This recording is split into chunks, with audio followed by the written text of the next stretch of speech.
Bismillahirrahmanirrahim.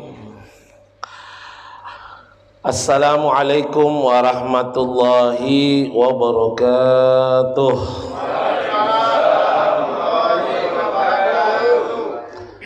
Alhamdulillah ala ma qaddarallahu alaina wa alaikum fi halati sihha wal afiyah ma'a ta'atillah wa ta'atir rasul wa mahabbatillah wa mahabbatir rasul. Walhamdulillah alladzi asra bi abdihi lailan ay bi Muhammadin sallallahu alaihi wasallam minal masjidil haram ilal masjidil aqsa alladzi barakna haulahu linuriyahu min ayatina innahu huwas samiul basir. Wassalatu wassalamu ala rasulillah miftahi babu rahmatillah adada ma fi ilmillah salatan wa salaman daiman bidawami mulkillah wa ala alihi wa sahbihi wa man wala wala haula wala quwata illa billah. Amma ba'd. Kepada yang terhormat segenap para pimpinan yang saya tidak rincikan satu persatu, namun yang teringat di kepala saya adalah saudara Asri. Tanpa mengurangi rasa hormat, begitu juga para pimpinan yang lain. Tidak terlupakan kepada para tokoh agama, Ustadz Maulidi, dan terkhusus juga yang menjadi wasilah Ustadz Harun, saudara-saudariku semua, hadirin wal hadirat, yang saya tidak rincikan satu persatu nama Anda, namun insya Allah semuanya sama-sama dirahmati dan dimuliakan oleh Allah subhanahu wa ta'ala. Amin ya rabbal alamin. Alhamdulillah, malam ini kita semua berkumpul karena kita meyakini tentang peristiwa yang begitu hebat, peristiwa yang belum pernah terjadi sebelumnya dan tidak akan terjadi selama-lamanya. Peristiwa yang hanya diperuntukkan untuk kekasih Allah, yaitu Nabi besar Muhammad sallallahu alaihi wasallam. Peristiwa yang tidak pernah terjadi sebelumnya yang sangat istimewa, yang mana peristiwa ini yang kita kenal bersama Isra wal Mi'raj Nabi besar Muhammad sallallahu alaihi wasallam. Namun pada malam ini saya tidak membahas sejarah, karena sejarah sudah ditahu sama kita semua. Isra adalah perjalanan dari Masjidil Haram ke Masjidil Aqsa. Mi'raj yaitu ke langit, dari Masjidil Aqsa menuju ke Sidratul Muntaha. Pada kesempatan kali ini saya akan bahas yaitu hadiahnya, oleh-olehnya, yaitu sholat. Sholat ini kita akan kupas bagaimana sebenarnya hakikat sholat dalam kehidupan kita sehari-hari, insyaallah. Salawat serta salam terus tercurahkan atas baginda Nabi besar Muhammad sallallahu alaihi wasallam.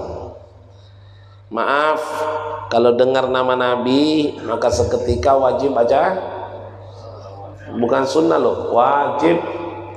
Nabi pernah bersabda, "Ragima amfur rajul," sungguh celaka umatku di hari kiamat.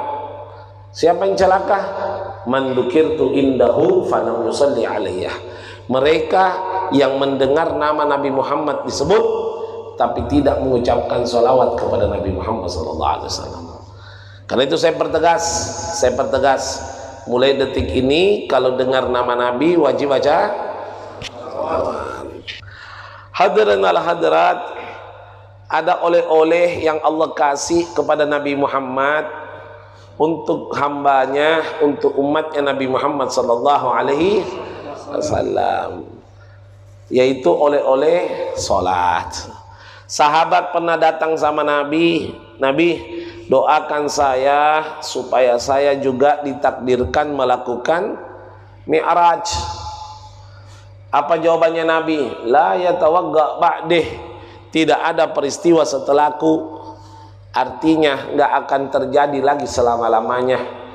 Walakin, akan tetapi kata Nabi Muhammad, la tahzan, jangan sedih, as-salah mi'rajul mu'minin, karena sholat itu mi'rajnya orang mukmin. Jadi kalau kita ini kepengen ketemu Allah, berjumpa dengan Allah, tanda kutip secara kiasi, dengan penuh keyakinan, yaitu melalui sholat. Melalui sholat. Pada dasarnya memang kita tidak melihat Allah, tapi kita yakin bahwa Allah melihat kita. Betul nggak? Nah, mana dalilnya? Hakikat daripada salat adalah anta'budallaha ka'annaka tara fa illam takun tara fa innahu yarak. Hendaknya Anda menyembah Allah atau mengingat Allah seolah-olah melihat Allah. Seolah-olah. Tapi kalau tidak mampu, ambil yang kedua. Fa illam takun tarah, kalau Anda tidak mampu seolah-olah melihat Allah, karena itu magobnya para nabi dan para rasul, maka ambil kedua. Apa itu? Fa innallaha yaraka. Yakinlah sesungguhnya Allah Subhanahu wa taala melihat kita semua. Makanya kalau kita sholat itu betul-betul harus menampakkan diri seorang hamba yang serius, karena kita lagi mi'raj. Anda tahu Sayyidina Hasan wal Husain? Sayyidina Hasan wal Husain itu ambil air wudhu, tidak jarang pingsan. Pingsan. Ditanya sama sahabat, kenapa kau kalau ambil air wudhu kadang-kadang pingsan? Dia gemetar tangannya. Bagaimana saya tidak pingsan? Wudhu ini adalah detik-detik menghadap kepada Allah Subhanahu wa ta'ala. Gemetar gitu loh. Detik-detik mau menghadap kepada Allah. Masya Allah. Kayak kalau ada ASN, PNS mau dipanggil sama gubernur. Oh, persiapannya bagus. Kalau perlu mandi 3 kali, pakai baju yang rapi, rambutnya dicukur, dirapikan, pakai parfum, ganteng, serius menghadap, gak berani macam-macam depan gubernur. Melihat gini, serius. Ini manusia. Bagaimana Anda ketika detik-detik ketemu dengan Allah? Makanya ada pemahaman, kita harus paham bahwa sholat itu bukan sekedar menggugurkan kewajiban. Sholat itu adalah momen hamba untuk merasakan kenikmatan berhadapan dengan Allah Subhanahu wa ta'ala. Al-Imam Abu Hanifah, Anda tahu Imam Abu Hanifah? Tahu? Lebih bilang tahu supaya cepat. Imam Abu Hanifah itu, saya jelaskan, Imam Syafi'i punya murid namanya Imam Ahmad bin Hambal. Jadi dari bawah itu, Anda tahu yang susun hadis paling banyak siapa? Yang terkenal kitabnya siapa? Sahih Bukhari. Imam Bukhari punya guru namanya Imam Ahmad bin Hambal. Itu. Imam Ahmad bin Hambal punya guru namanya Imam Syafi'i. Imam Syafi'i punya guru namanya Imam Malik bin Anas. Imam Malik punya guru namanya Imam Abu Hanifah, atau kita kenal dengan madhab Hanafiyah. Beliau mengatakan, Imam Abu Hanifah, perhatikan, laula sujud ilallah fi dunya ma'atlubut tulal amr. Kalau bukan karena adanya sujud kepada Allah di dunia, kasar-kasarnya beliau mengatakan, kalau tidak ada sholat, saya tidak mau minta panjang umur. Paham dah ini? Kita kan minta panjang umur karena apa? Mau menikmati berdua sama istri, sama anak, harta, ya kan? Pekerjaan ini. Nah, dunia ini membosankan. Bangun tidur, kerja, pulang, capek, makan, tidur, bangun tidur, bosan kita dunia ini. Yang membuat kita betah di dunia ini karena ada sholat. Lah betapa anehnya ada orang mengaku bahagia tapi tidak sholat. Di mana letak kebahagiaan Anda? Yang sholat saja belum tentu merasakan kebahagiaan, apalagi yang tidak sholat. Kenapa sholat tidak mendapatkan kebahagiaan? Karena dia sekedar menggugurkan kewajiban, bukan karena cinta kepada Allah. Paham nih? Anda coba cari. Karena ibadah itu saya jelaskan ya. Ini belum masuk ceramah loh, masih pembukaan.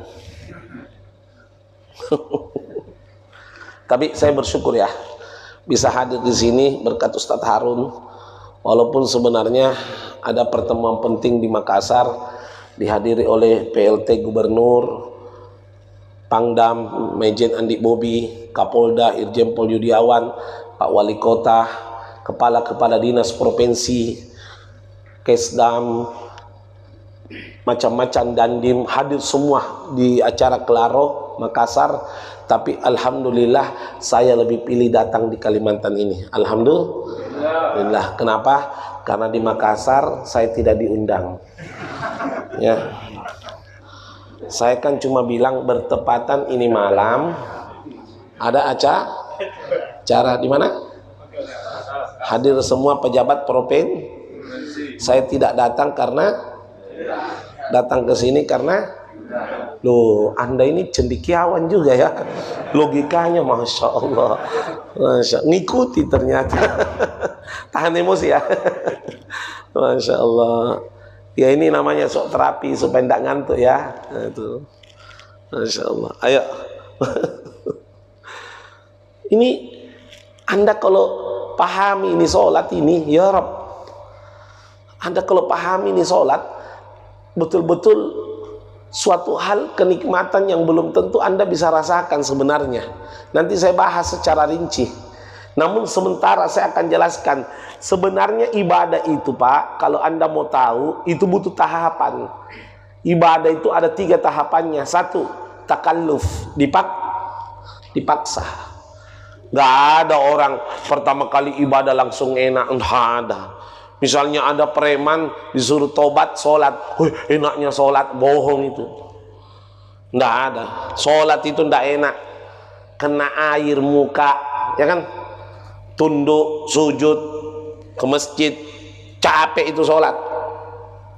Belum lagi subuh, bangun tidur. Ya, kita itu dikatakan dalam Al-Quran itu, wa'mur ahlaka bis salah wastabir alaiha. Suruh keluargamu sholat, tapi suruh sabar dalam melaksanakan sholat. Karena memang sholat melelahkan, butuh paksaan. Tidak ada ibadah semua itu melelahkan. Baca Quran? Enggak. Kalau ada orang ditanya, mana lebih enak main HP atau baca Quran? Baca Quran, kerasukan. Gak ada main HP.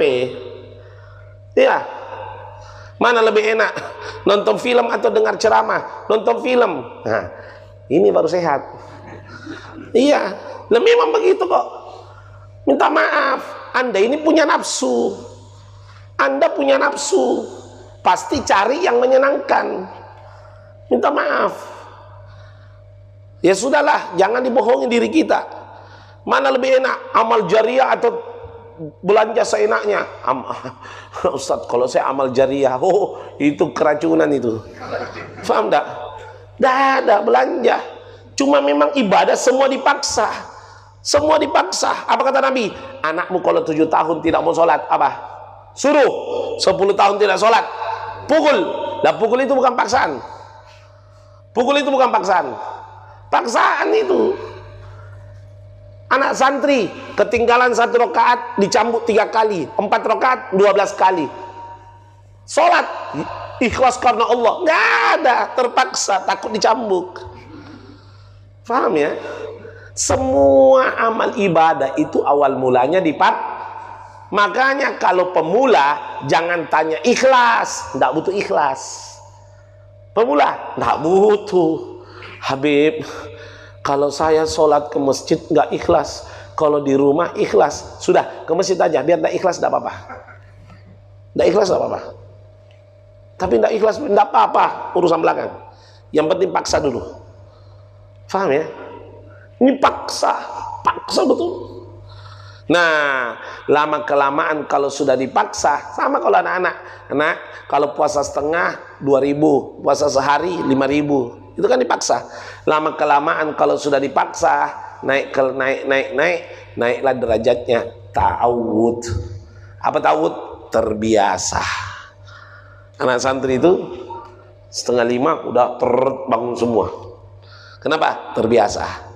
Pulang ke rumahnya bangun subuh. Kenapa? Terbiasa. Orang yang biasa puasa Senin Kamis disuruh Ramadan enteng. Kenapa? Terbiasa. Beda kalau tidak pernah puasa sunnah, tiba-tiba Ramadan matanya mendelik, bibir pecah-pecah, merah matanya, gampang emosi, kayak Walking Dead. Ya, itu karena kenapa? Kaget. Ya, tapi kalau sudah terbiasa enteng. Ke masjid enteng. Kenapa? Terbiasa. Bahasa Arabnya istiqomah. Nah, kalau sudah terbiasa, sudah berhak mendapatkan rasa keikhlasan dari Allah. Nah, ini sudah masuk bab ikhlas ini. Sudah terbiasa. Naik lagi setelah terbiasa, naik derajat paling tinggi. Apa? Taladzud, merasa nikmat dalam ibadah. Siapa contohnya? Sayyidina Ali bin Abi Thalib pernah kena panah kakinya, betisnya. Anda tahu panah yang panjang itu? Kayak panahnya orang Irian Jaya itu. Kena betisnya, sholat. Sini, dia panggil temannya. Sini, saya mau sholat.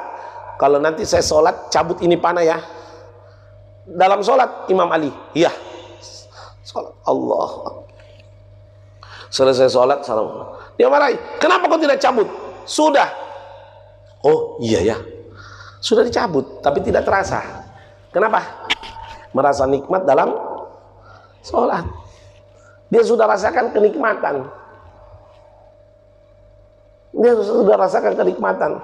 Termasuk juga cucu Rasulullah, Sayyidina Ali Zainal Abidin, sujud, sholat tahajud, kebakaran rumahnya.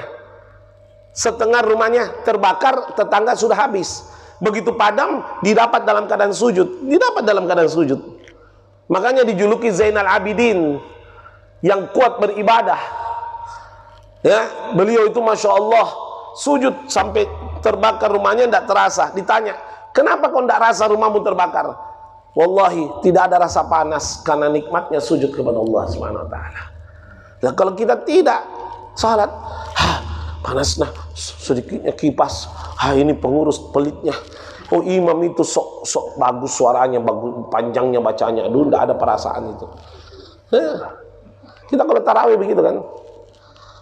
Iya, kalau orang dulu itu malah nikmat gitu. Karena sudah mendapatkan kenikmatan. Syekh Umar bin Abdurrahman Al-Attas, dia pesan muridnya, ya talamidih, aktsir bi qiraatil Quran inda nahar fi Ramadan. Wahai murid-muridku, perbanyak baca Quran kalau siang di bulan suci Ramadan. Tapi apa yang terjadi? Gurunya tidak baca Quran. Mestinya kan guru suri toladan. Akhirnya muridnya ini bertanya-tanya.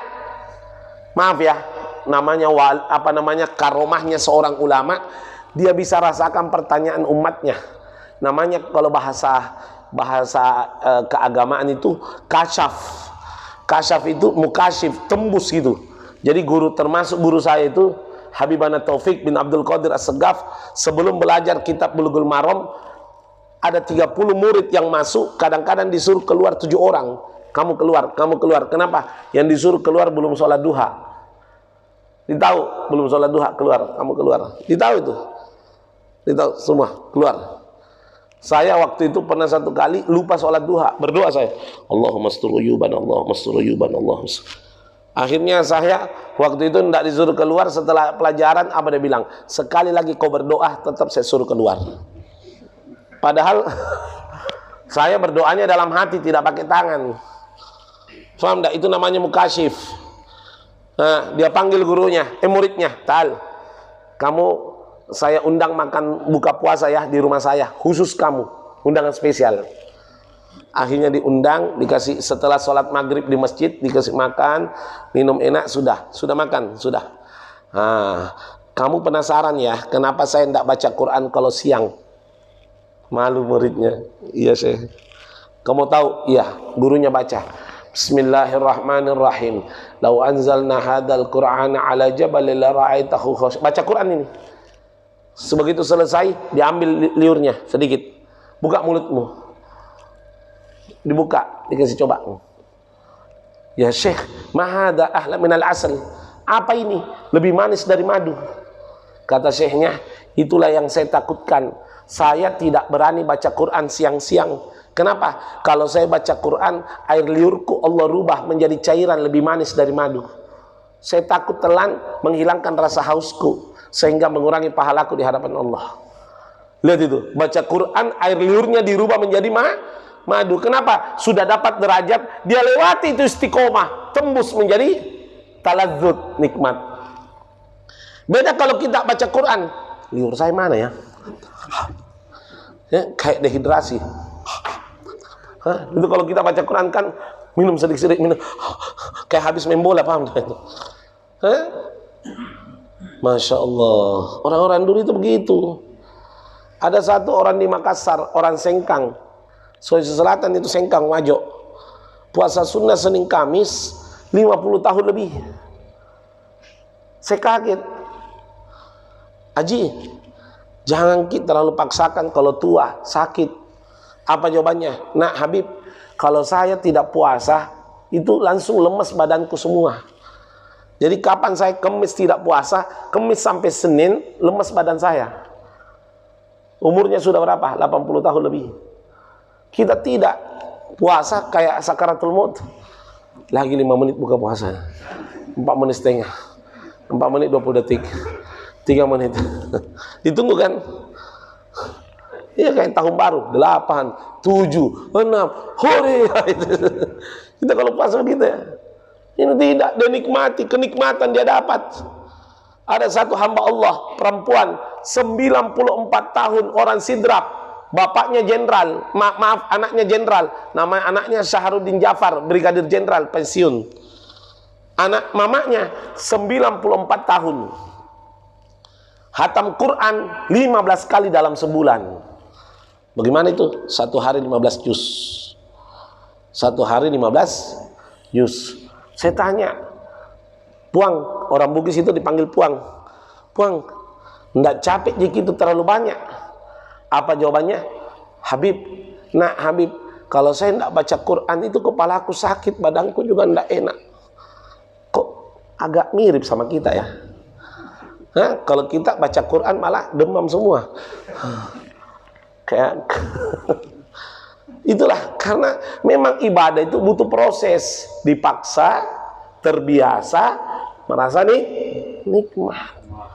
Butuh proses, tidak bisa baru tobat sehari. Wah, saya tadi malam nikmat ibadah, bohong itu, kerasukan itu. Tidak ada itu, butuh proses. Kan itu sabar. Sholat itu butuh kesabaran. Jelas ya? Butuh kesabaran, laksanakan. Nanti Allah yang kasih kenikmatan, insya Allah. Amin. Ya Rabbal Alamin. Nah, kita lanjut. Sekarang pembahasan saya. Ada satu ayat, saya yakin Anda hafal. Ayo kita baca ya. Bismillahirrahmanirrahim. Innas salata tanha anil fahsya'i wal. Udah hafal? Nah, oke, saya pulang ya. Cukup. Belum ya? Ayat ini mari kita telaah. Ini luar biasa ini. Pengertiannya, sesungguhnya sholat itu mampu mencegah dari perbuatan keji dan mungkar. Allah tidak pernah berbohong, sudah pasti. Sudah pasti. Sadaqallahu wa sadaqar rasuluh. Maha benar Allah dan benar sabda nabinya. Allah tidak pernah berdusta. Innallaha la yukhliful mi'ad. Allah tidak pernah melanggar janji. Pertanyaan, kenapa banyak orang sholat tapi masih maksiat? Ya? Banyak orang sholat tapi masih main perempuan. Banyak orang sholat masih kasar sama tetangganya. Banyak orang sholat masih tidak sopan kepada orang tuanya. Banyak orang sholat masih menghalalkan uang haram. Banyak orang sholat tapi akhlaknya masih buruk. Anda tahu, hamba Allah, saudara kita yang tidak sengaja menghina penjual es, apakah dia tidak sholat? Sholat itu. Yang menghina penjual es itu sholat itu. Anda kira menteri agama yang menggelapkan kloter haji tidak sholat? Sholat itu. Siapa bilang tidak sholat?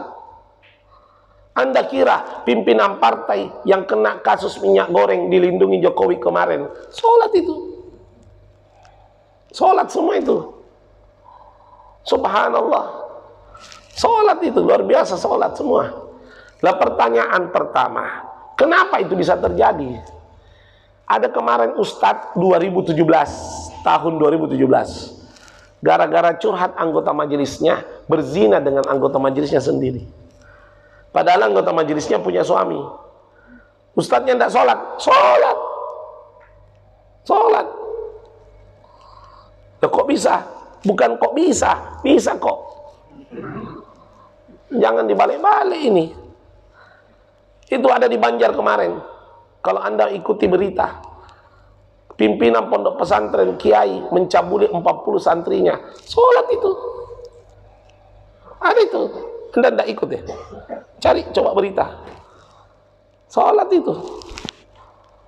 Tulis saja di YouTube, pimpinan pondok pesantren di Banjar yang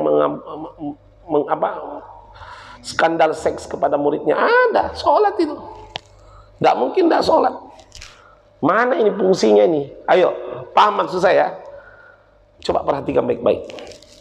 Kita ulang yuk. Sesungguhnya sholat itu mencegah dari perbuatan keji, dan kita simpan dulu ya. Berarti kalimatnya ini salah apa enggak? Enggak mungkin salah.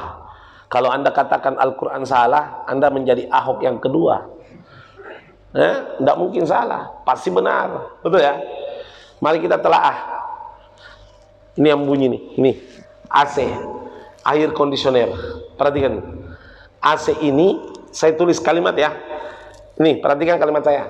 AC mampu mendinginkan ruangan. Kalimatnya betul? Oke. Pertanyaan, suatu saat ruangan tidak dingin atau AC tidak mendinginkan, apa yang bermasalah? Kalimatnya? AC-nya. Jadi kapan-kapan itu sesungguhnya sholat mampu mencegah dari perbuatan keji dan mungkar. Kalimatnya udah benar. Suatu saat tidak berfungsi mencegah dari perbuatan keji dan mungkar, bukan kalimatnya yang salah, sholatnya. Kenapa salah? Qala Nabi sallallahu alaihi wasallam, sayati zamanun min ummati katsirun yusalluna biduni ruhis salah, laisa yatagarrab ila Allah bal yataba'ad. Kata Nabi sallallahu alaihi wasallam, akan datang satu zaman. Sekarang ini termasuk betapa banyak katsirun min ummati, banyak umatku, banyak sekali umatku salat biduni ruhis salah, tanpa disertai ruhnya salat. Bukannya tambah dekat kepada Allah, tapi tambah maksiat kepada Allah Subhanahu wa taala. Na'udzubillahi min dzalik. Loh, kok bisa? Bukan kok bisa, bisa kok. Ada apa? Alhamdulillah, Sayyidina Abdullah ibn Abbas memberikan keterangan dalam hadis Nabi bahwa arwahus sholah salasah, ruhnya sholat ada berapa? Berapa? Loh, kok Anda tahu? Karena tangan saya begini. Salah saya, bagus, Masya Allah. Ya, salah 3. Arwahus sholah, ruhnya sholat. Sekarang begini. Ya, perhatikan. Qala Imam Syafi'i, berkata Imam Syafi'i rahimahullahu taala, man shalla biduni ruhis salah. Perhatikan, barang siapa. Ini saya agak bingung dari dulu ini. Barang siapa itu, siapa punya barang itu dari dulu. Saya dari dulu enggak tahu siapa itu yang punya itu. Itu makanya jangan dipisah, itu masalah itu. Sudah ketemu pemiliknya? Belum ya, sampai sekarang ya Pak? Ratusan tahun itu kalimat itu. Barang siapa? Ya itu. Saya juga bingung barangnya siapa gitu. Ya. Nah. Perhatikan. Ya, maaf ya. Ya, memang ada namanya itu so terapi supaya hilang ngantuk. Jadi kapan penceramah sudah mulai ngelihat ada yang redup-redup, langsung serangan lagi, tambah dosis. Tambah dosis ya. Nah, perhatikan. Qala Imam Syafi'i, berkata Imam Syafi'i, barang siapa yang sholat tanpa disertai ruhnya sholat, ka'annahu yu'ti ilallahil maitah, seolah-olah mempersembahkan kepada Allah berupa bangkai. Laisa li'ikhtiramih bal istihza'ih, bukan menghormati Allah tapi menghina Allah secara tidak langsung. Allah, betapa banyaknya hamba sholat tapi tidak disertai ruhnya loh sholat. Dibahas apa enggak ini? Dibahas apa enggak? Bahas ya. Perhatikan baik-baik. Arwahus sholat thalathah, ruhnya sholat ada tiga. Yang pertama, ilmu sholat, ilmunya sholat. Sholat gak ada ilmu. Ya, maaf loh ya, saya katakan berani mengatakan sia-sia. Sholat gak ada ilmu. Na'udzubillahi min dzalik. Kenapa sia-sia? Dikatakan oleh Imam Ibn Ruslan di kitab Zubad, Soffatus Zubad, Ghayatul Bayan, dengan kalimat wa kullu man bigairin ilmi ya'malu, semua tanpa ilmu Anda mengamalkan satu amal, a'maluhu mardudatun la tuqbalu, amal Anda akan ditolak dan tidak akan diterima oleh Allah Subhanahu wa taala. Saya bahas gini di Makassar ada yang protes di Masjid Terapung itu. Diprotes saya. "Bet, itu kan perkataan ulama, bukan hadis." Oh, ini orang mau disetrum. Ulama itu tidak berani menukil kalau tidak berdasarkan Al-Quran atau hadis. Buka kitab Riyadhus Shalihin. Kitab Riyadhus Shalihin menjabarkan, perhatikan kitab Riyadhus Shalihin. Luar biasa ya, hebatnya ulama dulu itu. Pasti ada dasarnya. Karena Nabi sallallahu alaihi wasallam hina dakhala al-masjid, pernah Nabi Muhammad sallallahu alaihi wasallam masuk masjid, wa ra'a iblisan yakhrusun na'im wa yulawis al-musallin. Nabi melihat ada iblis, perhatikan, iblis menjaga orang tidur. Ada orang tidur dijaga sama iblis, membiarkan orang sholat. Maka Nabi al-kagetu wal heranu, dikatakan dalam hadis, fata'ajjaban Nabi sallallahu alaihi wasallam, kaget Nabi, fasa'ala iblis, lalu bertanya kepada iblis, ba'da amsakah bi mu'jizatih, setelah Nabi menahan iblis dengan mukjizatnya. Iblis itu mau kabur karena kenapa? Cahayanya Nabi panas bagi iblis, tidak kuat panasnya, tapi ditahan karena Nabi punya mukjizat. Dia tunjuk iblis terkunci kakinya. Paham ya Habib? Tidak masuk akal, Bib. Bukan tidak masuk akal, akal Anda tidak masuk. Ini mukjizat, terkunci. Lalu, tapi maaf ya, Nabi tidak berhak membunuh iblis. Tidak boleh. Karena Allah sudah menganugerahkan iblis panjang umur sampai kiamat. Makanya tidak ada sejarah iblis pasang status ulang tahun. Tidak butuh. Sudah panjang. Sudah panjang sampai kiamat. Ya, nih, perhatikan. Itu juga orang ulang tahun, Pak. Kayak bilang umurnya tambah panjang kalau menyanyi. Ya, pada hakikatnya kan umur kita bertambah 1 tahun. Pada hakikatnya jatah hidup kita berkurang.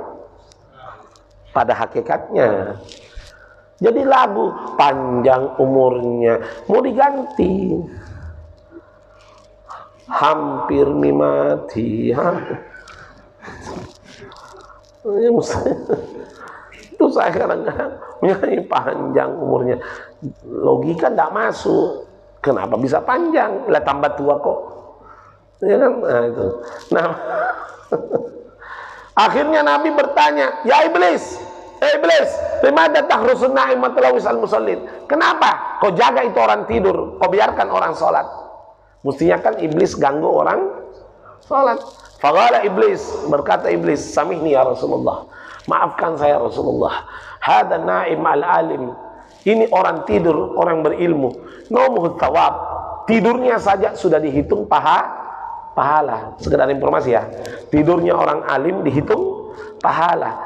La siyama bil ibadah yudha'afu thawabuh. Begitu juga kalau dia bangun, maka ibadahnya pahalanya akan dilipat gandakan oleh Allah Subhanahu. Makanya saya jaga tidur, biarkan tidur, jangan sampai bangun. Wa kaifa al musallun? Nanya Nabi, bagaimana yang sholat? Hum al musallun. Kebetulan yang sholat itu waktu 8 orang, nggak ada yang berilmu.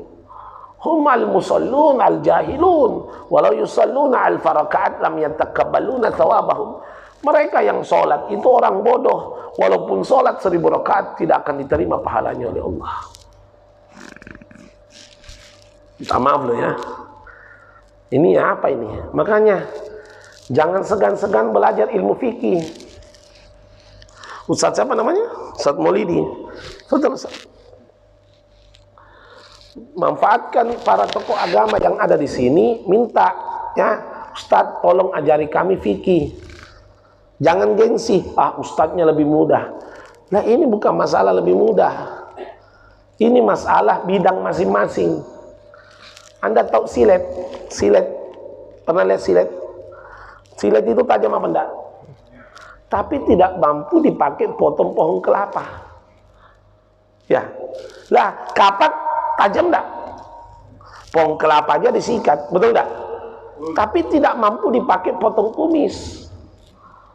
Kalau dipakai potong kumis, bibir Anda tinggal setengah. Paham enggak? Artinya apa? Silet punya fungsinya sendiri, kapak punya fungsinya sendiri. Silet tidak boleh menghina kapak, kapak tidak boleh menghina silet. Setajam-tajamnya silet tidak mampu memotong pohon kelapa, setajam-tajamnya kapak tidak mampu memotong kumis. Saya pernah Pak diundang di TK 88 siswanya. Saya kira yang saya ceramai orang tuanya. Lah enteng, tidak masalah, bukan sombong, memang bidang saya. Begitu saya datang, orang tua biar satu tidak kelihatan. Anak-anak yang saya ceramai Pak, anak TK, lengkap penderitaan saya Pak. 30 menit saya ceramah Pak, luar biasa, biar satu nggak ada yang dengar. Trauma saya seumur hidup itu. Kami memang bukan bidang saya. Begitu naik guru TK, tepuk tangan, anak-anak dengar semua, ya Bu Guru. Dalam hati saya, ilmu sihir apa yang dipakai gurunya ini? Saya tadi teriak-teriak, anak-anak. Ternyata sehebat-hebatnya penceramah, tidak bisa sombong dikala sama guru TK. Tapi sehebat-hebatnya guru TK juga tidak boleh sombong, karena belum tentu bisa ceramah. Ada bidangnya. Anda mungkin punya ilmu dalam bidang lain, tapi Ustadz punya ilmu dalam bidang lain. Ustadz mungkin punya ilmu dalam bidang lain, tapi belum tentu punya dalam bidang lain. Itulah dalam Al-Quran, la syamsu yang bagi laha, matahari tidak akan mampu antudrigal qamar, mendahului bulan, walal lailu sabiqun nahar, malam tidak akan mampu mendahului wa kullu fi falakin yasbahun. Semua ciptaan Allah ada relnya masing-masing. Jelas ya?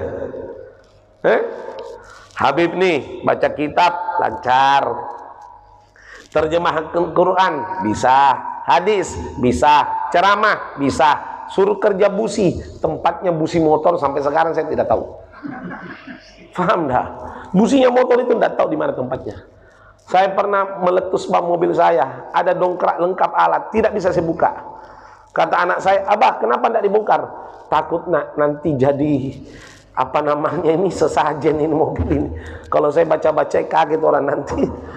Kan biar dibaca-baca, tidak bisa, harus didongkrak memang. Paham enggak? Ada. Saya baca wirid lah, ya Latif tetap begitu. Lah berarti saya punya keterbatasan, paham ya? Belajar. Manfaatkan ustadz yang ada di sini, manfaatkan. Ayo. Tapi jangan belajar ilmu tinggi-tinggi. Fokus dulu tentang wudhu, sholat. Habib, saya sudah ahli wudhu, sudah tiap hari sholat. Benar. Kamu udah ahli wudhu, ahli sholat. Benar apa enggak wudhunya? Benar apa enggak sholatnya? Gitu. Jangan sampai wudhunya berpuluh-puluh tahun, salah berpuluh-puluh tahun. Apa salahnya kita memastikan, gitu loh. Jelas ya? Nah, enggak usah ilmu terlalu tinggi.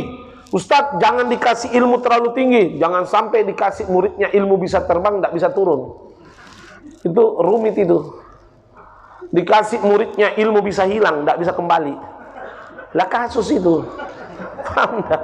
Kan banyak sekarang ini menghayal ini, bicara sama jangkrik lah, bicara sama semut lah. Nggak usah. Fokus. Saya tuh kalau ada orang bilang, "Bib, ajari saya ilmu ma'rifat," ajari saya tanya, "Mau diajari ilmu ma'rifat?" Iya. Sebutkan 6 rukunnya wudhu, 4 yang membatalkan wudhu. Nggak tahu, Bib. Oh, jangan menghayal. Ente ini jangan dulu terlalu tinggi. Ayo yang rendah, enak dari akar gitu loh. Enak dari akar. Paham ya? Semua itu akan tumbuh dengan sendirinya kalau akarnya bagus. Ya, jelas ya? Nah, itu. Ayo belajar ilmu fikih. Sudah ada? Sini. Oh, rencana. Rencananya udah berapa tahun? Ya, kalau rencana kelamaan akhirnya mirip proyek pemerintah itu. Rencana makan siang, giliran itu uang zakat yang diambil. Ya, rencana jangan terlalu lama. Ya, fa idza azamta fatawakkal 'ala Allah. Kalau sudah yakin, tawakal, udah maju langsung. Ya, insyaallah ya, langsung. Kebaikan itu jangan banyak rencana. Ya, maka nanti setannya lebih banyak, ya, itu. Kebaikan itu langsung. Makanya jangan sampai cita-cita Anda goyang gitu, ya. Ayo semangat. Wallahi, saya bicara begini karena saya juga pengalaman. Tanya Ustadz Harun, saya belum lulus di pesantren, sudah dakwah di Bangil 4 tahun. Mondar-mandir, Kamis Jumat saya ke Bangil stasiun.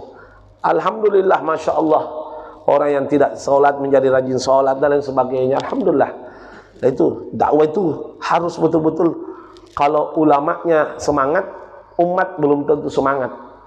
Apalagi ulamanya tidak semangat, jangan harap umatnya mau semangat gitu. Jadi semangat ulamanya itu harus 10, umatnya kemungkinan 3-5. Itu. Nah kalau ulamanya 4, nah itu umatnya belum tentu kelihatan. Ya, harus semangat, power, kuat. Ya, betul-betul manfaatkan. Jadi ya enggak usah lama.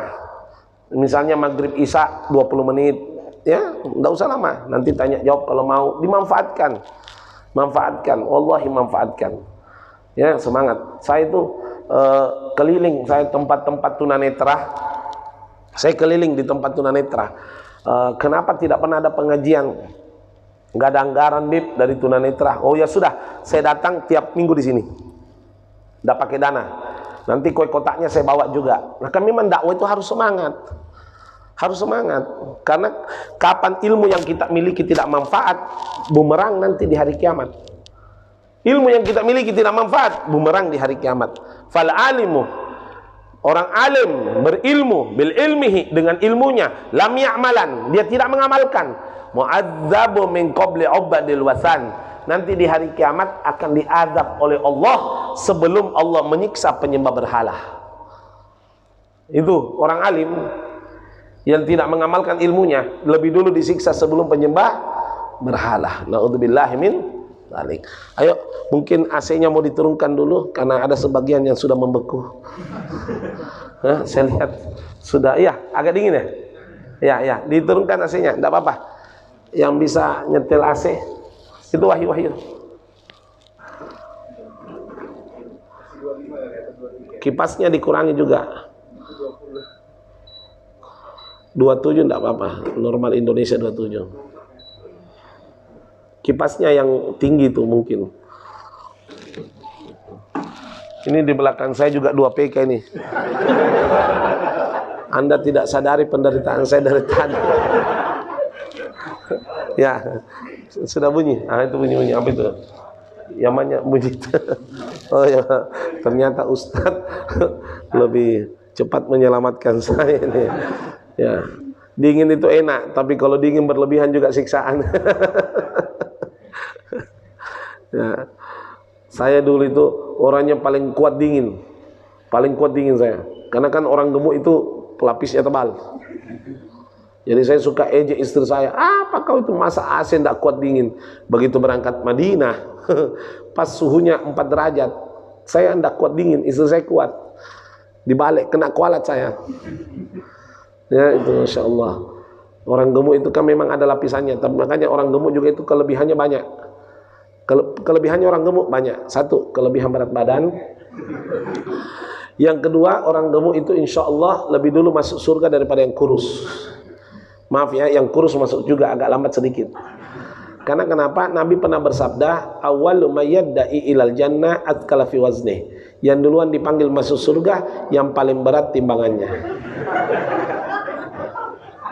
Nah itu kan hadis Pak. Wallahi hadis itu Pak. Ya, kalau timbangan apa itu saya tidak tahu pembahasannya Pak ya. Bagus kayaknya tidak usah dibahas ya. Ya. Mengimbangi kekurangannya Habib. Saya dulu sebenarnya mau kurus Pak. Berapa kali ditegur sama dokter. Pernah saya ditegur seperti orang tua saya, Profesor Dr. Alimi Meding. Beliau mengatakan, Beb, kasih kurus diri tabib. Bahasa Makassarnya ya, logat-logatnya. Gimana caranya Pak Prof? Ya, jangan makan nasi 2 bulan, diet karbo. Oke, tidak ada masalah. Demi Allah, saya tidak makan nasi 2 bulan. Berarti kalau langgar dosa besar. Begitu 2 bulan, saya timbang, naik 4 ons. Kaget dokternya. Loh, Bib, kok naik? Digital kan timbangannya. Saya tidak tahu Pak Prof. Makan nasi. Pak Prof, saya sudah sumpah, takut berdosa. Loh, kok naik? Kan Pak Prof larang makan nasi. Jadi, makan lontong. Ya. Kata dokternya, terserah Habib dah. Saya pusing lihat Habib. Oh ya, terima kasih dok.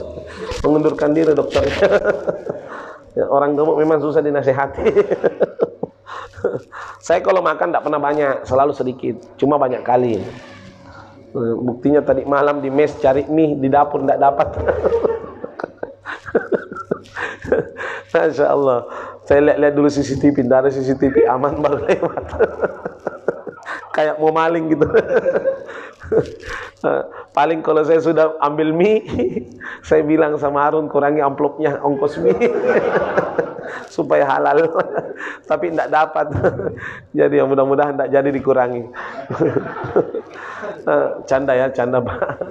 Alhamdulillah Habib ini sudah hampir 20 tahun dakwah ilallah wa rasulih, membangun pondok. Sudah bangunan ketiga, doakan menuju bangunan keempat dan seterusnya. Ada 8 tanah yang kita akan bangun, amin. Membina anak-anak yang tidak mampu, duafa, yatim piatu, yatim, dan orang-orang yang mampu. Yang penting mau belajar kita tampung. Prestasi saya biayai ke Pasuruan. Ke Pasuruan itu tiketnya dibiayai, per bulannya semua dibiayai. Ya, bahkan ada sebagian anak-anak uang belanjanya pun ditanggung.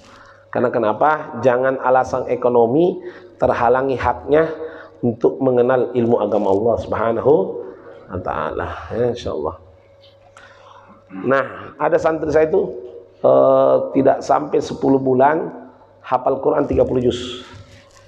30 juz, bukan juz 30. 30 juz ya. Karena itu tadi, kalau pimpinannya itu menjaga mana uang halal, mana uang haram, insyaallah muridnya berkah. Kalau uangnya pimpinan pondok seenaknya ambil uang tidak jelas, tidak mungkin muridnya berkah. Itu otomatis itu. Kemarin ada salah satu tim sukses Provinsi Sulawesi Selatan datang ke rumah. Saya sebenarnya ini ketua asosiasi habaib seluruh Indonesia Timur, mewakili. Makanya saya tulis cuma DPC Kota Makassar karena tidak mau terlalu tinggi, tanggung jawabnya juga besar dalam penyebutan. Namun ada sekitar 13.000 kakak yang kami kendalikan seluruh habaib yang ada di Sulawesi Selatan dan Indonesia Timur. Datanglah tim sukses, Habib, tolong Bib bantu pemenangan ini. Waktu calon presiden, ada berapa calonnya? 3. Nah, waktu itu saya jawab, saya sampai mati tidak mau berkampanye, tidak mau. Jadi minta maaf, Habib, kalau begitu ada titipan dari tim kami 10 lembar giro, 1 lembar 50 juta, dan hebatnya giro itu cair tiap bulan.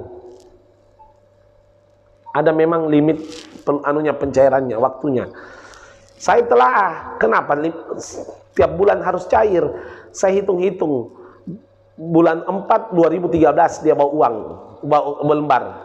2023, sorry. Berarti bulan 5, 6, 7, 8, 9, 10, 11, 12, 1, 2. Persis pemilu presiden bulan 2 2024.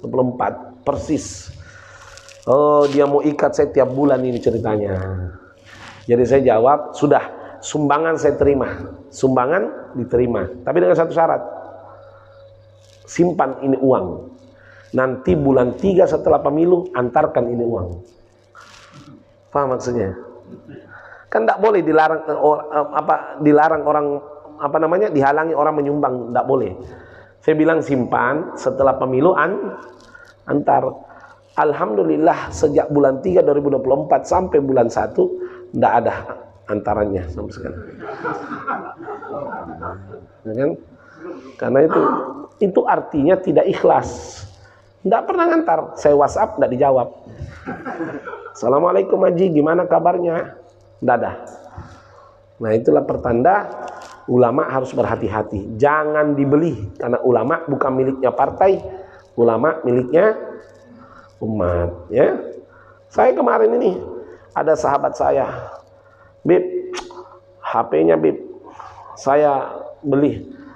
Kenapa mau beli? Enggak Bib, saya mau ambil. Nanti saya belikan S24. S24. Saya bilang, jangan. Kenapa Bib? Jangan. Kenapa Bib? Tunggu, ntar lagi keluar S25. Ya, nanti keluar S25 gantikan. Enggak apa-apa, karena bukan politik. Ya pribadi, ya enggak apa-apa diterima. Nanggung sedikit lagi keluar. Nah, kita lanjut. Masya Allah. Nah, yang kedua, ruhnya sholat yang kedua. Yang pertama tadi apa? Ilmu. Pelajar ya, ilmu fikih. Ya, ilmu fikih. Yang kedua adalah ilmu sholat yang kedua, yaitu apa? Khusyuk. Khusyuk. Maaf ya, kalau kita bicara khusyuk, saya bukan menuduh. Lebih baik mari kita mengaku sama-sama bahwa kita semua adalah umat yang tidak mampu khusyuk 100%. Betul? Oke, sepakat ya. Nah, saya pernah mengadakan uji coba. Saya masuk kamar, nyalakan AC 1 PK dingin, saya sholat menghadap kiblat, karena kalau menghadap timur tidak sah. Begitu saya mau sholat duha waktu itu, usolli sunat duha raka'ataini musabdal kiblati adallahi ta'ala, saya madhab Imam Syafi'i, niatnya saya lafadzkan Allah, begitu takbir selesai, Allahu Akbar, masih khusyuk. Per kalimat saya pahami artinya. Allahu Akbar kabir. Masuk Fatihah. Bismillahirrahmanirrahim. Aman, masih khusyuk. Bismillahirrahmanirrahim. Wadduha wal laili idza saja. Di mana lagi alamatnya Sidin itu, dan lupa WhatsApp itu kemarin. Yang undang itu ya Allah. Baru 1 rakaat hancur, itu pertanda kita lemah, tidak mampu khusyuk 100%. Masalah baru, ternyata khusyuk itu bukan sunnah. Khusyuk itu wajib. Khusyuk wajib. Karena Allah mengancam dalam surat Al-Ma'un. Anda tahu Al-Ma'un? Ara'aital ladzi yukadzibu biddin. Di situ Allah mengancam. Apa kalimatnya? Wailun lil musallin. Sungguh celaka hambaku yang sholat. Loh, kok celaka yang sholat? Perhatikan. Kok celaka yang sholat? Belum selesai. Ayo perhatikan baik-baik. Alladzina hum an sholatihim. Mereka yang sholatnya suka sahun. Apa sahun? Lupa. Artinya Allah mengatakan sungguh celaka hambaku yang sholat lupa alias tidak khusyuk. Kita sudah dapat jawaban? Sudah dapat jawaban? Ayo kita ulang. Yang sholat tidak khusyuk celah, yang tidak sholat neraka. Mau kemana? Kira-kira mau kemana? Saya ulang ya. Sholat tidak khusyuk celah, tidak sholat neraka. Ya apa ini solusinya? Solusinya gimana? Mau tahu enggak? Inilah tujuannya ilmu. Anda semua hadir, Anda adalah hamba yang dipilih oleh Allah untuk memperbaiki kehidupan Anda, karena akhirat Anda telah diperbaiki oleh Allah. Perhatikan, idza soluha akhiratahu aslahallahu dunyahu. Siapa yang baik akhiratnya, dunianya akan diperbaiki oleh Allah. Perhatikan baik-baik, perhatikan baik-baik. Ya, sholat tidak khusyuk celaka, betul? Tidak sholat neraka. Solusinya adalah qala Nabi sallallahu alaihi wasallam, sholatul jamaah mujbira bainal hadirina fi shalat minal khusyuk. Sholat berjamaah itu akan menambal semua yang hadir daripada sholatnya dari kehusyuannya kepada Allah. Maksudnya bagaimana? Saya kasih gambaran. Misal saya imam, ya, saya dulu sebentar contoh, tidak apa-apa ya. Saya imam nih. Saya imam. Saya khusyuk waktu Fatihah. Di belakang saya khusyuk waktu surah pendek. Sebelahnya ruku, sebelahnya i'tidal, sebelahnya sujud, sebelahnya duduk, terbagi-bagi begitu. Berkat sholat berjamaah, semua dinyatakan khusyuk 100% oleh Allah Subhanahu wa taala. Ya. Masya Allah. Jadi luar biasa. Semua, tapi tidak usah janjian, tidak usah. Misalnya saya bilang di belakang, Ustaz Arun surah pendek ya, Ustaz pian ruku ya, pian tidak ya, pian ya, siap-siap semua ya. Allah, tidak usah, tidak usah. Bukan dibagi-bagi, maksudnya kita tetap berusaha sholat semampu kita untuk adapun kekurangannya, kekhilafannya dari kehusyuan dimaafkan oleh Allah, dicatat tetap khusyuk 100% berkat sholat berjamaah. Jelas ya? Nah, syaratnya dikatakan sholat berjamaah paling sedikit 2 orang. Dimanapun Anda berada, dimanapun. Saya tahu Anda semua ini pekerja, sebagaimana kita semua yang kita sadari. Seperti saya, kadang-kadang saya tidak mau sholat di masjid, kasihan istri saya sholat sendiri di kamar. Jadi saya temani istri saya sholat di kamar. Nah perhatikan, nah minimal 2 orang. Perhatikan, 2 orang paling sedikit. Jadi dimanapun Anda sholat, mau di tambang, mau di mana, mau di hutan, mau di mana, usahakan paling sedikit 2 orang. Jangan main-main, coba berani sholat sendiri, jangan main-main. Saya masih ingat itu, ada orang kaya besar di Balikpapan, namanya Haji Yunan. Mungkin kenal sama Jasfiah itu, beliau. Itu Haji Yunan itu termasuk orang yang diperhitungkan juga. Subhanallah, ini Haji Yunan ini pernah satu kali pegawainya datang sama saya, Bib, kenapa? Saya itu paling suka kalau sudah sholat tidak langsung keluar. Loh, kenapa? Tunggu Haji Yunan datang. Biasa kalau dia telat sholat berjamaah, dia panggil saya temani berdua. Sudah sholat, dikasih uang 1,5 juta. Haji Yunan bayar pegawainya, asalkan temani sholat 1,5 juta. Jadi apa jawaban saya? Lain kali gantian ya, kalau boleh tahu. Lumayan loh. 1,5 juta, lumayan. Masya Allah. Lain kali gantian. Di sini saya menyadari orang-orang kalau paham bagaimana hikmahnya sholat berjamaah tidak berani sholat sendiri, betul? Iya. Nabi pernah selesai sholat asar, Nabi duduk-duduk di masjid sama sahabat, ada orang masuk telat. Apa kata Nabi? Mayuridu ayyatasaddaq. Siapa yang mau sedekah? Angkat tangan salah satu sahabat. Ana Rasul. Entah salli ma'ahu. Kamu sholat sama dia. Disuruh sholat lagi. Padahal sudah sholat. Jadi kalau ada teman sudah sholat, Anda tidak apa-apa temani. Itu namanya sedekah. Tapi jangan minta 1,5 juta. Karena teman Anda bukan Haji Yunan. Paham enggak? Kalau Haji Asbian tidak apa-apa dimintai. Ya kan, tidak apa-apa orang berduit. Mohon maaf Pak Haji, tarifnya biasa saja. Ya gitu aja. Ya. Tapi kalau orang temen ya tidak usah gitu. Kasihan, sama-sama. Bilang aja utang gitu. Utang ya, nanti kapan-kapan kamu telat gitu ya. Saling menyelamatkan gitu loh. Saling menyelamatkan. Nih ada satu cerita gini, perhatikan. Ada satu cerita. Waktu itu imam sholat asar. Asar berapa rakaat? Sama ya, di Makassar juga 4 ya. Nah, begitu selesai sholat asar, imamnya ini ragu, noleh. Hei, jamaahmu, saya kok ragu, 4 apa 3 ya?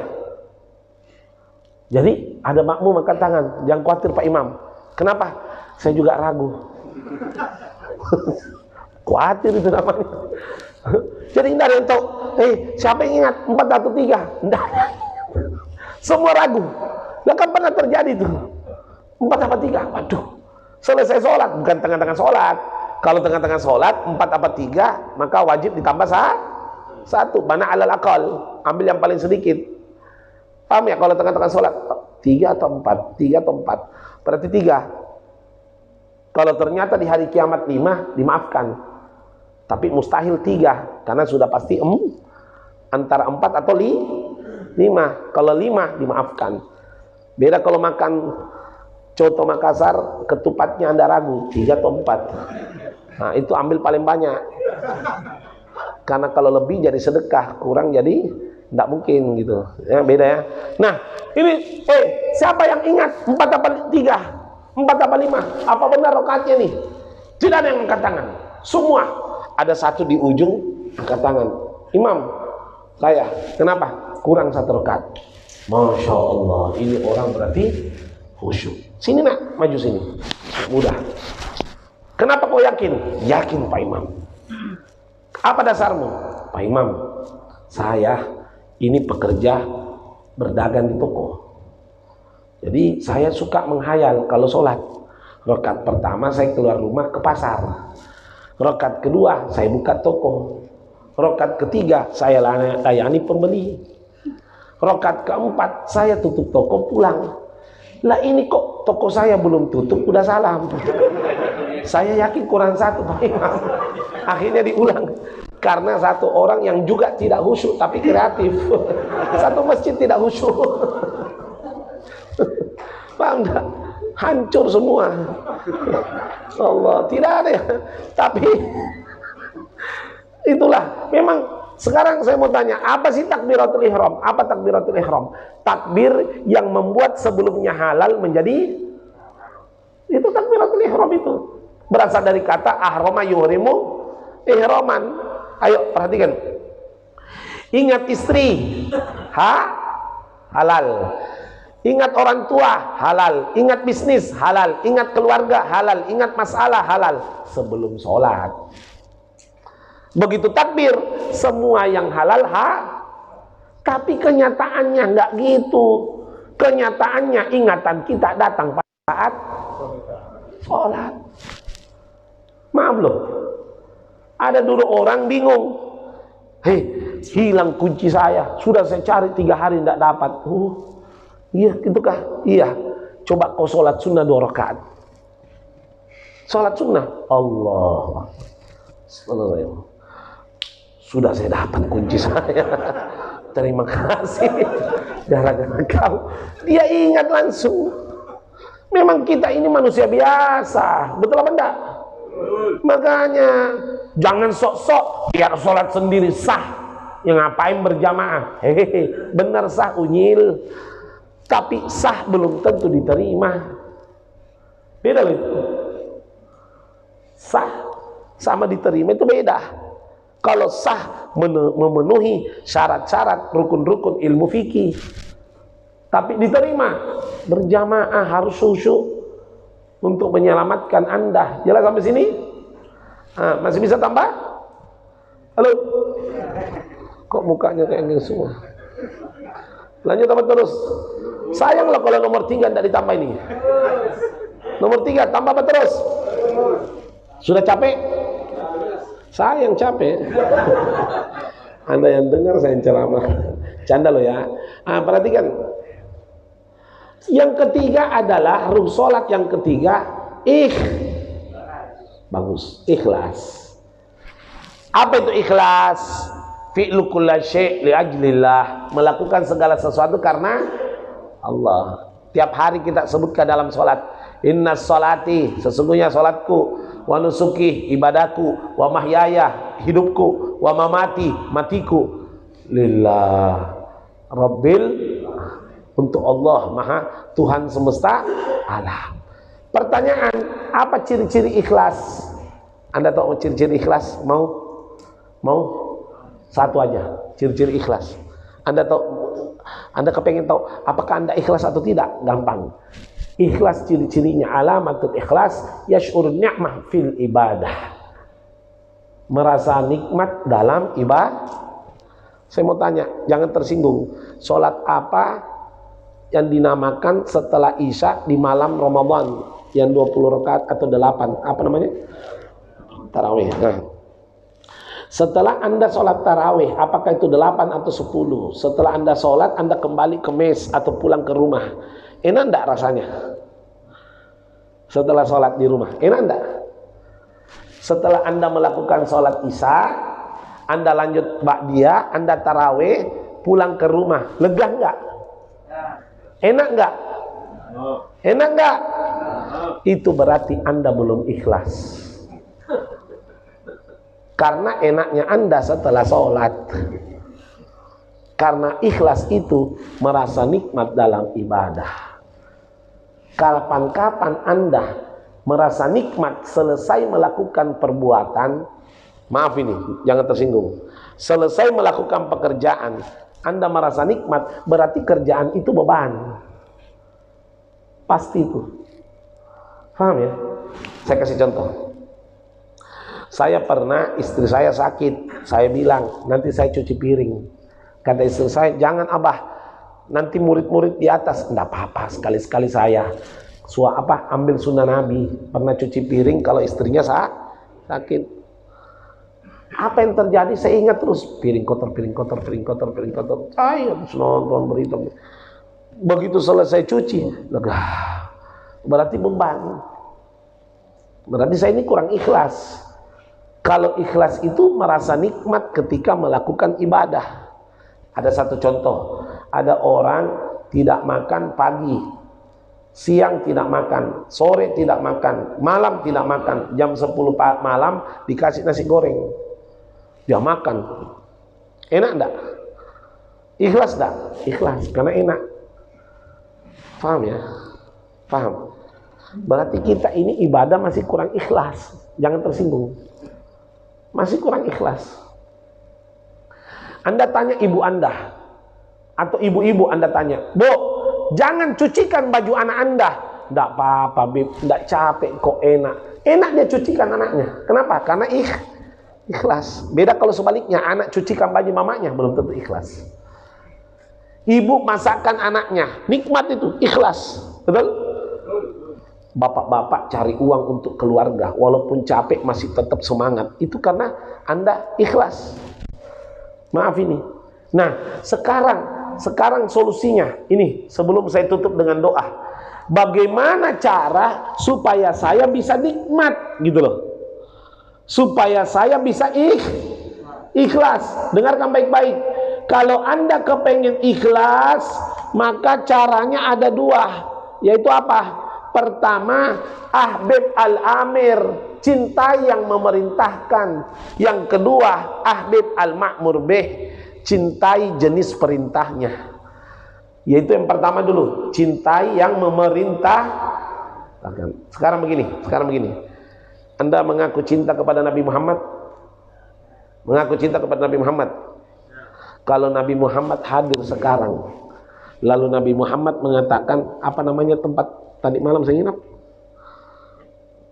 Yang saya nginap di mana? Mes Gaharu. Apa daerah apa? Taban. Ada Nabi Muhammad nih datang nih. Nabi Muhammad datang. Ini kita bicara permisalan tapi logis. Lalu datang kepada Anda, memanggil Anda. Nama Anda siapa? Antum? Pian, siapa namanya? Iya. Roja. Wahai umatku Roja. Misal Nabi Muhammad ini. Tolong kau jalan kaki ke Tabang. Loh, ini serius ini. Serius. Mau enggak jalan kaki? Yang suruh Nabi Muhammad bukan saya. Jangankan jalan kaki, tiarap saya mau. Urusan sampai atau tidak saya mau. Karena saya cinta sama Nabi Muhammad SAW.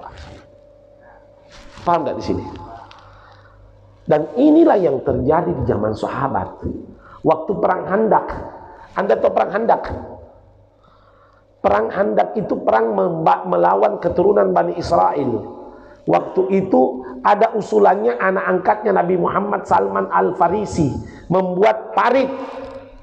Anda tahu parit? Dengarkan galiannya parit.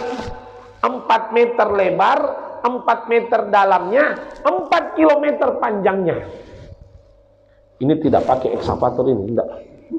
Disuruh gali biasa. Puluhan ribu sahabat disuruh, ya ashabi. Karena memang ini usulan Salman sempat ditolak sama Nabi. Artinya bukan ditolak, ragu Nabi. Karena memberatkan. Tapi turun malaikat Jibril, isma' magala Salman fa innahu hidayah minallah. Dengarkan permintaan Salman karena itu petunjuk dari Allah. Karena kadang-kadang Allah titip petunjuk dari sekitarnya. Nah, akhirnya digali dari ujung ke ujung 4 km. Setelah kali Nabi kaget, ashabi, sahabat, limada ma tas'al ayyu maqsuda hadza? Kenapa tidak ada yang bertanya untuk apa ini digali? Coba Anda disuruh gali 4 km, pasti Anda bertanya untuk apa ini? Kenapa kepanjangan Nabi? Nabi apa Anda salah bilang Nabi? Nabi sadar enggak Nabi? Nah, kalau kita kan begitu. Hah? Paham enggak? Ini sahabat enggak ada ngomel, sami'na wa ata'na, selesai. Entah udah, enggak ngomel. Sama kalau kita disuruh ke Taban, sen ke Taban, jalan saya ke Taban. Mau disuruh apa enggak tahu dah. Tempat ini disuruh. Itu cinta namanya. Akhirnya apa kata sahabat? Wallahi ya Rasulullah, ma sa'alna walau marrah, li'anna la tahtaj lis-su'al, li'annana nuhibbuk ilaik. Kullu amrina, kullu ma amartani, kullu ma amartana ni'matan lana. Perhatikan. Ya Rasulullah, saya tidak butuh bertanya. Semua tidak butuh saya pertanyakan. Karena apa yang kau perintahkan kenikmatan bagi kami. Paham? Itu bapak kadang-kadang ekonominya susah. Datang anaknya, abah beliin mainan abah. Lagi susah nih. Tapi bapaknya tidak mengeluh. Ya nak, tunggu ya. Dia belikan, walaupun kadang rokoknya bertahan. Misalnya, kalau merokok misalnya, atau pulsanya tidak terisi, yang penting anaknya dibelikan, betul? Pernah Anda lihat ada orang tua bilangnya anaknya, nak, lihat mata saya nak, anak bayi dibilangin, kurangi kencingmu, harga popok naik. Pernah? Nggak ada. Paham dah? Jadi kenapa? Karena cinta sama anaknya. Orang kalau cinta pak, tidak akan menghasilkan lelah, tapi kenikmatan. Beli popok itu loh kayak bawa apa itu, senengnya itu untuk anaknya. Beli susu itu loh seneng, padahal bukan dia yang minum. Anda pernah kan rasakan beli susu kan? Saya itu kalau beli beras, bawang putih, bawang merah, ikan apa, ada asisten saya yang urus semuanya. Tapi kalau beli popok sama susu, saya sendiri yang beli. Saya nikmat itu. Nikmat itu. Ya, Masya Allah. Berarti kita ini kurang cinta sama Allah. Kurang cinta sama Allah. Karena perintah Allah seolah-olah jadi beban. Maaf ya, jangan tersinggung. Maaf ini, saya cuma mau ngajak Anda berpikir. Kenapa sih sholat itu berat? Karena Anda tidak mencintai yang memerintahkan. Kalau Anda cinta pasti nikmat. Istri saya waktu ngidam, tahu istri saya waktu ngidam, dia cari, minta tolong, abah carikan saya es teler jam 2 malam. Es teler jam 2 malam, saya naik motor ke Pantai Losari, keliling cari es teler, tidak ketemu. Saya bawa pulang es batu. Ini saya tidak dapat es teler. Loh kok es batu? Ya ini es suamimu teler. Paham dah? Tidak dapat. Tapi saya tetap keluar karena cinta sama istri. Coba tidak cinta, mau ke Rukiah, es teler jam 2 malam. Tidak ada, kita nurut. Ada orang bilang suami takut istri, bukan takut, cinta. Paham tak? Bukan takut, Pak. Cinta. Orang kalau cinta itu pasti nurut. Betul apa enggak? Allah Karim. Apa kata Fir'aun? Semua laki-laki yang lahir tahun ini bunuh. Masih ingat? Karena tukang sihirnya bilang akan lahir laki-laki tahun ini yang akan menggulingkan kerajaanmu. Tapi mamanya Nabi Musa, dia hanyutkan Nabi Musa. Dia dapat ibu istrinya Fir'aun, Siti Asia. Lalu kaget Fir'aun, kenapa kau gendong itu laki-laki? Kenapa tidak dibunuh? Apa kata istrinya Fir'aun? Bunuh semua yang kau mau, kecuali ini, jangan kau bunuh.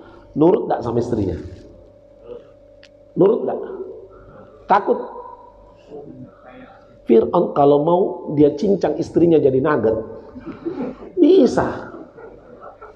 Tentaranya jutaan, penggantinya banyak. Perempuan Mesir kan banyak kan? Tapi kenapa tidak dianu? Cinta. Cinta itu membuat orang itu betul-betul tunduk. Jadi makanya nasihat guru saya, jangan kau buat kagum orang dengan ceramahmu, tapi buat orang cinta dengan nasihatmu.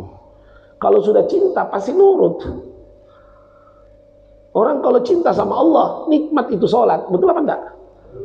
Ada orang pacaran di atas kuburan berduaan, enggak takut ada kuntilanak, enggak ada. Lah sama pacarnya kok tertutup, itu alam takut, alam capek.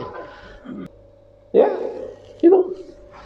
Paham enggak? Nah, yang kedua, penutup. Kalau Anda mau merasa nikmat dalam ibadah, selain cinta sama yang memerintahkan, paham enggak sampai sini? Anda kalau tidak paham, saya juga tidak paham. Saya tidak paham, kok Anda bisa tidak paham? Gitu. Paham dah? Harus paham. Yang kedua, supaya Anda cinta kepada sholat atau merasa nikmat dalam sholat, cintai jenis perintahnya, yaitu Pak, Anda cinta sama istri Anda cantik, Anda mati lebih dulu, kemungkinan kawin lagi. Betul apa enggak? Enggak ada. Suami cinta sama istri cinta sama suaminya mengatakan ku cintai kau sampai mati. Betul, ya mati sudah. Enggak ada, Pak. Ada pernah mengatakan saya cinta istriku sampai mati, istrinya mati enggak mau pergi, dikipasi kuburannya. Ditanya sama Ustaz, kenapa kau kipasi? Masalahnya istri saya pesan kalau mau kawin lagi tunggu kering kuburannya. Bukan karena tidak kena matahari. Paham enggak? Enggak ada yang mencintai Anda betul-betul, itu enggak ada.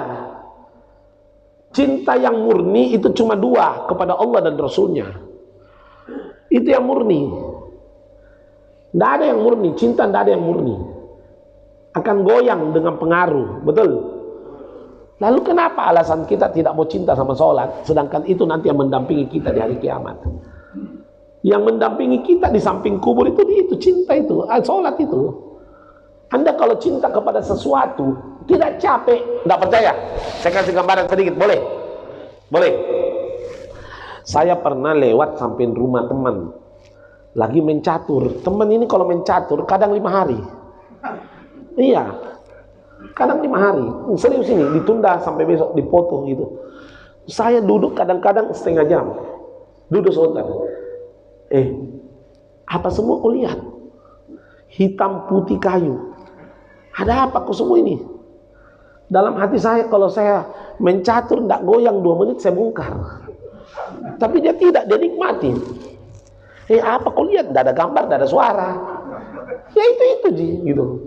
Dia nikmati Pak, duduk berjam-jam kuat, betul apa enggak? Saya kasih gambaran lagi contoh. Orang paling membingungkan di dunia adalah pemain bola. Kenapa saya bilang membingungkan? Dia capek-capek tendang itu bola, dia buru lagi.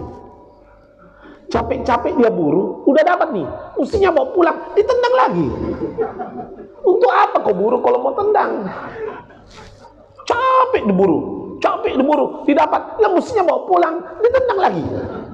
Lalu herannya saya lihat itu orang dewasa Pak, masing-masing bisa beli bola, kenapa satu diperebutkan Pak? Mestinya beli masing-masing Pak, supaya tidak berebutan gitu. Tapi begitulah permainannya. Orang main bola itu Pak, tidak ada capeknya. Udah capek, tidak ngaku capek. Air liur dan Habib, ku ganti Ki, saya ganti. Enggak. Habib capek, enggak. Padahal napas tinggal setengah, paham enggak? Kenapa enggak boleh ganti? Cinta sama bola. Padahal sholat tidak lari. Main bola lari, senang dia, rela capek. Paham enggak maksud saya ini? Rela capek karena cinta sama bola. Kenapa orang tidak mau capek untuk ibadah? Padahal yang menemani Anda bukan bola, tapi ibadah. Allah Karim. Ayo sadar. Cintai yang memerintahkan dan cintai jenis perintahnya. Maka Anda akan merasa nikmat dalam sholat. Mudah-mudahan insya Allah ada manfaatnya. Amin. Ya Rabbal. Namun sebelum tutup, mari kita sempurnakan acara ini dengan sama-sama berdoa. Mudah-mudahan sholat kita betul-betul berkualitas. Tapi sebelum itu saya mau tanya, masih mau dengar ceramah saya? Silahkan bawa pulang saya di mes masing-masing. Nanti saya ceramah sampai subuh. Ya. Atau kalau tidak, ini Habib menawarkan Anda kalau kepengen mau dengarkan ceramahnya Habib sampai selama-lamanya dan di mana saja, insya Allah bulan depan kita sudah posting podcast. Ada acara ngobrol perihal ilmu, ada lagi kolbu, konsultasi bareng Ustadz, ada lagi media inspirasi dan perjalanan hidup. Jadi kita ambil mantan preman yang rajin sholat, kita tanya apa yang membuat dia rajin. Ada pemulung dekat rumah saya itu, Masya Allah tiap hari ambil gelas botol bekas, ya kan, gitu pemulung ya, ambil sampah-sampah bekas. Motor bekas tidak ngambil dia, karena kalau motor bekas ngambil bukan pemulung, pencuri. Nah ini subhanallah, pemulung ini setiap 5 waktu dia parkir, sholat 5 waktu. Ya, sholat. Ada lagi pedagang berhasil membangun pondok, 7 pesantren dia bangun. Pedagang bangun pesantren. Lah kalau kiai bangun pesantren wajar, ini pedagang. Nah itu semua kita akan wawancarai lewat podcast. Ada lagi polisi, Kapolres rajin sholat subuh, dia berlakukan anggotanya wajib sholat. Nah kita wawancarai juga itu. Nah itu semua yang sekiranya menjadi inspirasi. Ada media dakwahnya Habib, bisa buka YouTube-nya, ada aplikasi YouTube. Bawa HP. Kalau tidak nanti dipasang ini di masjid ya. Bisa dipasang di tempat wudhu atau di mana ya. Kalau bawa HP bisa buka aplikasinya. Yang tidak punya pulsa pura-pura buka, tidak apa-apa. Internet tidak sampai sini, wifi. Agak sulit. Oke, nanti ya ada di sini Hufi Media. HUFY spasi media. Bisa nanti difoto kalau pulang ya nanti insya Allah. Tolong bantu follow, like, sebarkan, nonton. Kalau mau tanya pertanyaan Anda di komentar, akan kita bahas dalam acara konsultasi bareng Ustaz nanti insya Allah. Jelas ya? Nah, itu. Bantu subbreaker, apa namanya itu? Apa? Subscribe ya, subscribe. Subbreaker mobil ya. Itu. MC-nya harus tahu ini, bedakan subbreaker sama subscribe ya. Canda ya. Nah berikutnya, doakan Habib lagi terus berjuang di Makassar atas nama Allah, membangun bangunan berikut pesantren, bangunan ketiga menuju keempat, 6 lantai. Bersamaan juga di belakang pesantren pembebasan lahan, pemilik tanah mau jual tanahnya. Tiba-tiba kalau saya tidak ambil, diambil sama tetangga.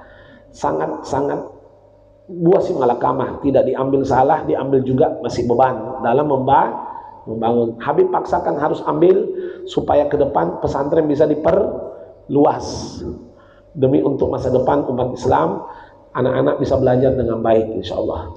Ya. Nah, kalau ada yang berminat untuk beramal jariah, ini Habib ada bawa oleh-oleh. Ini saya istilahkan, tidak apa-apa saya istilahkan emas cair karena harganya cukup mahal.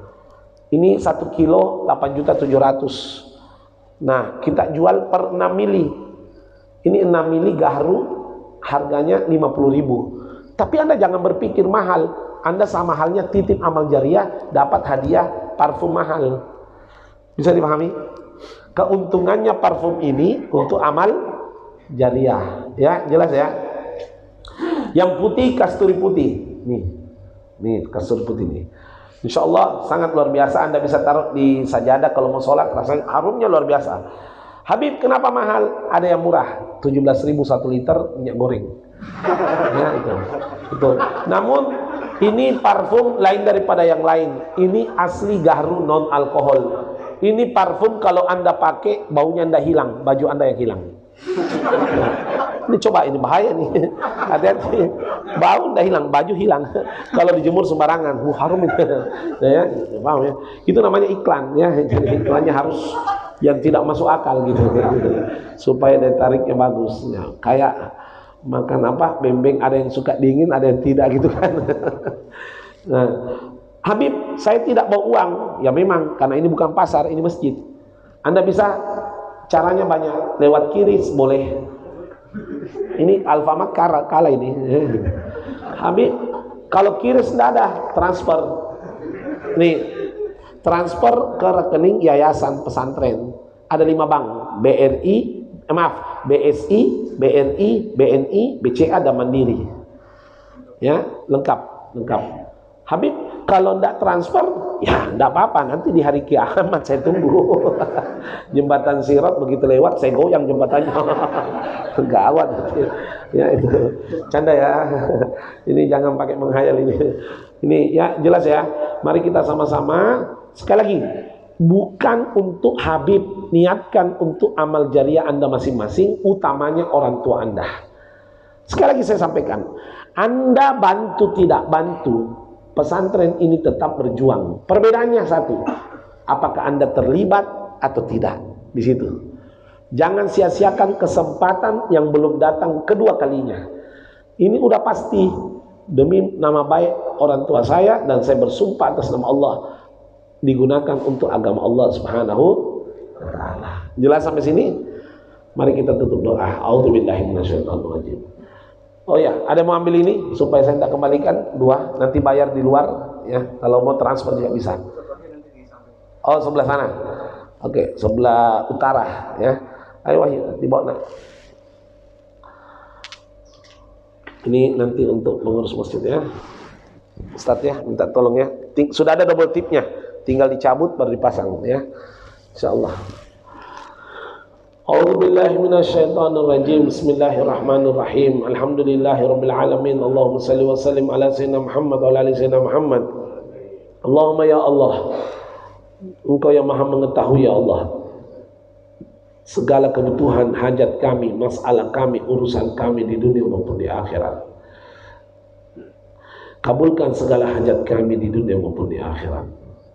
Mudahkan segala urusan kami di dunia maupun di akhirat. Ya Allah ya Karim, tunjukkan kepada kami yang benar adalah benar. Berikan kami kekuatan untuk melaksanakan kebenaran. Dan tunjukkan kepada kami yang salah adalah salah. Berikan kekuatan kepada kami untuk menghindari kesalahan ya Allah. Panjangkan umur kami ya Allah, umur orang tua kami, kaum muslimin dan muslimat, keluarga kami dimanapun berada ya Allah, dalam keadaan sehat walafiat, kuat ibadah, jauh dari maksiat. Anugerahkan di akhir hayat kami husnul khatimah dengan ucapan la ilaha illallah Muhammadur Rasulullah sallallahu alaihi wasallam. Ya Allah ya Karim, jadikan keluarga kami ya Allah sakinah mawaddah rahmah. Anak-anak kami jadi anak yang saleh salihat, membanggakan di dunia, menyelamatkan di hari kiamat. Ya Allah ya Karim, jangan kau jadikan keluarga kami keluarga meninggalkan sholat. Ya Allah ya Karim, sholat yang kami tinggalkannya dulu ya Allah, ampuni ya Allah, sehingga ke depan kami berjanji tidak akan meninggalkan lagi sholat satupun ya Allah. Beri kami kekuatan dan istiqomah ya Allah, sehingga kami bisa teladani perintah-Mu ya Allah dan menjauhi segala larangan-Mu ya Allah. Jika Engkau berkenan ya Allah, berikan kenikmatan terhadap ibadah istiqomah kami, sehingga kami merasakan kenikmatan dunia maupun akhirat ya Allah. Ya Allah ya Karim, salat kami belum tentu khusyuk, baca Quran kami belum tentu benar, haji umrah belum tentu diterima, sedekah belum tentu ikhlas, zikir dan tobat belum tentu sungguh-sungguh. Kami ini ya Allah, surga belum tentu, neraka kemungkinan. Tidak ada yang kami andalkan di hari kiamat ya Allah, kecuali berkat rahmat-Mu ya Allah, dan anugerahkan kami syafaat Nabi Muhammad SAW. Ya Allah ya Karim, segala yang terlibat dalam acara ini ya Allah, balas kebaikannya di dunia maupun di akhirat ya Allah, baik berupa materi maupun moral ya Allah, terkhusus orang tua kami, ayahanda Bapak Haji Hasbiah sekeluarga ya Allah, beserta keluarga besar dari karyawan Bayan Group ya Allah, Karunia Group ya Allah.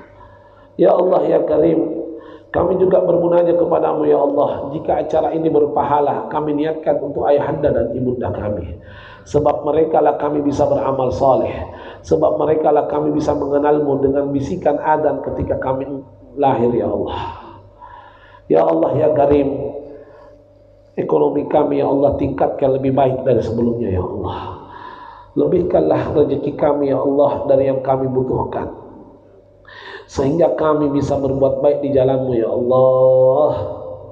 Ya Rabb ya Rahmi ya Rahman ya Rahim, anugerahkan kami rasa syukur dan sabar segala cobaan yang Kau berikan, sehingga kami termasuk hamba yang Kau janjikan kebahagiaan di dunia maupun di akhirat. Rabbana ighfir lana wa liwalidina warhamhuma kama rabbayana shaghira. Allahumma farham walidina. Ya Allah, berikan kami keselamatan dan keberkahan selama kami bekerja di pekerjaan kami ini ya Allah. Jauhkan kami dari hal-hal yang tidak diinginkan dan Engkau tidak ridho ya Allah.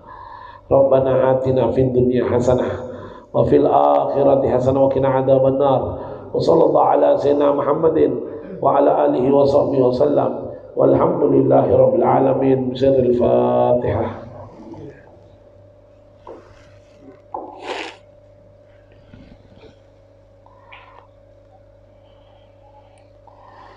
Sekian dari kami, jika ada kekurangan dan kesalahan mohon dimaafkan. Sekali lagi, mari kita berlomba-lomba untuk beramal jariah. Apa mau ada tanya jawab atau gimana? Lagi? Tidak usah. Terserah. Apa ada yang mau ditanyakan dulu? Karena orang itu tidak bertanya, 3 penyebabnya. 1, sudah mengerti. 2, malu-malu bertanya. 3, tidak tahu apa mau ditanyakan. Nah, ini yang sering terjadi nomor 3. Kalau tidak ada, saya tutup. Cukup? Oke. Sekali lagi, saya sampaikan dengan hormat, jangan sia-siakan kesempatan yang belum terdatang kedua kalinya. Silakan berhubungan dengan wahyu di sebelah utara masjid. Mudah-mudahan ya kita yakini rezeki yang kita titip akan diganti berlipat ganda oleh Allah. Nabi bersabda, wallahi demi Allah kata Nabi, mana kasamalun min sadaqah. Tidak ada harta yang kurang gara-gara sedekah. Saya tutup. Wallahu muwaffiq ila aqwamit thoriq. Wassalamualaikum warahmatullahi wabarakatuh.